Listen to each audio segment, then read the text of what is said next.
Magnus plays his favorite d takes c4, bishop b4, check a5. He really loves this. He believes in it.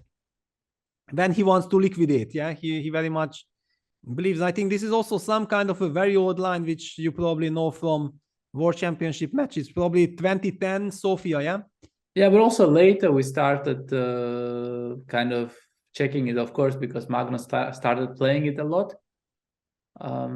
Also here, black has even a choice. Yeah, black can take bishop d2 and can even play bishop e7, as far as I remember.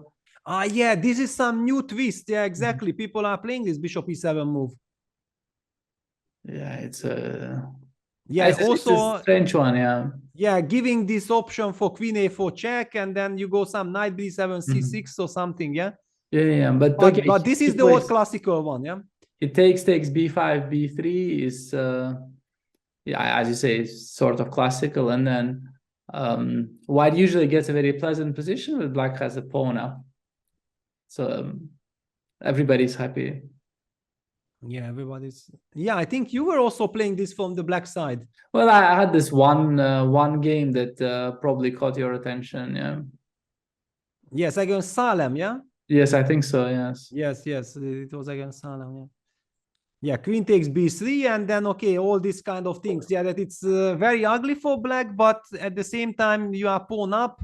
There is no clear plan for, clear way for white to claim advantage, and then white starts to slowly shuffling the pieces. Look, fc1, queen b2, knight b3, knight e1, knight d3.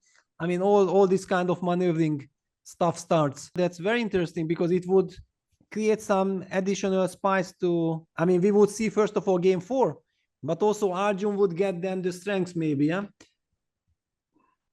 How did this happen? Yeah, so Magnus actually broke out with knight e1 e5. Yeah, it's kind of a typical idea, but Arjun was not impressed. He forced the queen all the way to h6. Well, if you have to go queen h6, then maybe it's not a great idea, right? It just exactly, and immediately start harassing this bishop.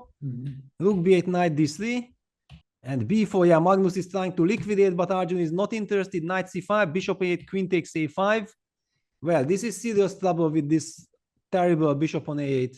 Material, I guess. Yeah, bishop b7. He's not like he's h6. He's just not even trying to get it out, right? Wow, e4 immediately. Yeah, I would probably just go queen a7 to prevent bishop b7. I would not go e4. Yeah, e4 is a little bit committal. Yeah, that we don't want to weaken the squares. I find in general that if you don't play e4 on move 1, then you might as well, leave it. Yeah, he goes for knight d3. He wants to. Yeah, but I'm not liking this. The knight was so powerful on c5. Well, okay, Magnus goes queen e6. Queen e6, e5, c5. Yeah, either way, this bishop has now a chance to get out. Yeah, no, this knight quickly has to jump back to c5, but then already black goes queen e7 probably. Also knowing Magnus, yeah, that and e5. No, this is running into c. I wasn't even so sure that knight d5 is so bad. From Magnus goes c5. Yeah, Magnus is human, a superhuman, but still a human. c5. This queen f5 is just so difficult to spot. And Fine claiming in his famous book that it's winning for white, but as far as I know, computers disagree with this one. Yeah, okay. Computers disagree with so many things, but look at this. Arjun goes for ef6. I'm not a fan of this ef6 because I know Magnus is a brilliant martial player, and whenever I see this light square bishop, martial comes to mind. Fg, rook fd8. It's just absolutely no go.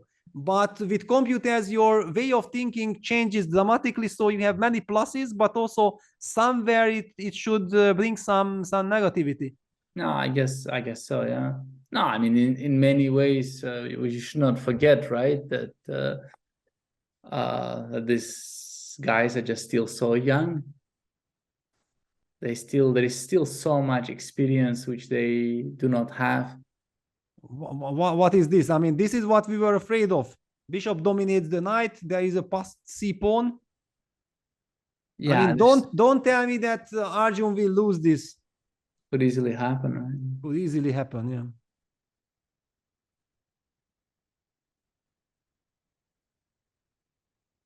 Unbelievable. Yeah, so rook b2, rook ec1. Yeah, we are holding, takes, bishop e4, rook c1. Why rook ec1? I would go rook cc1, I think.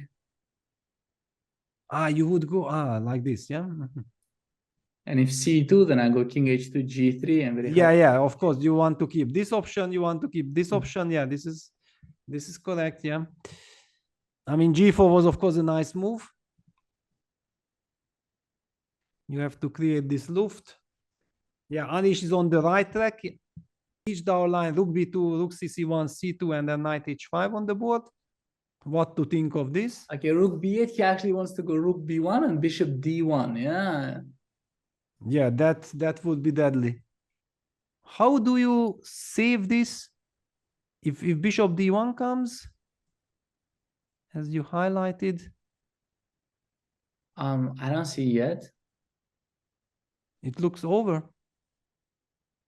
No, maybe you just kind of play rook c2, bishop c2, you move your rook and you fight.